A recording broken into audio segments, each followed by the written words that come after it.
In Buea, beneath the misty shadow of Mount Cameroon, Pastor Joram and Sister Mabel were the revered pillars of Living Waters Tabernacle. He was a thunderous voice in a sharp Igbada. She was the calming smile in a regal gel. Their bungalow, fragrant with ginseng and anointing oil, was a sanctuary for seekers from Douala to Limbe. But a dry season arrived. The first blow wasn't spiritual, but financial.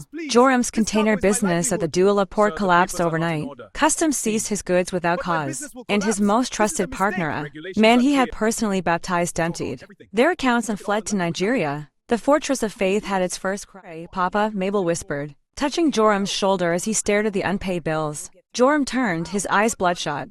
Prayers war. Mabel, this one not calm, no go. Your prayers are too cold for this battle. You must carry this fire with me. Then, the night of the screams began. Their son, Junior, wasted away from a fever no medicine could touch. Joram entered total war, fasting for 7 days and pacing the parlor at 2 a.m., commanding evil spirits to catch fire. Mabel tried to match him, but her mind drifted to chores and exhaustion. She often fell asleep mid-psalm. After Junior nearly choked during a fit, Joram stopped praying. In the heavy silence, he looked at her with heartbreak. Mabel, your silence is a hole in our roof, he groaned. I am at the front of the battle, but you are sleeping. The enemy is entering through your side of the bed. Realized she had been a churchgoer while Joram was a watchman. That night, she collapsed on the kitchen floor and wailed, Father, give me my own fire. Something snapped. A surge of heat rose within her. 3 days later, the house shifted. Mabel was the first to rise at midnight, her voice commanding with new authority, anointing the doorposts.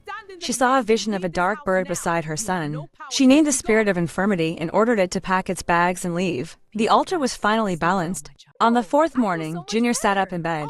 His skin was cool. He looked at his mother and said, Mama, the big black bird that was sitting by my side has flown away. The church noticed that Joram's voice isn't the only one that carries weight anymore. When the church prays, Mabel's voice is a sharp machete cutting through the darkness alongside his. The uneven altar was gone. In its place stood 2 pillars of fire, standing side by side, and no storm from the mountain could blow them out.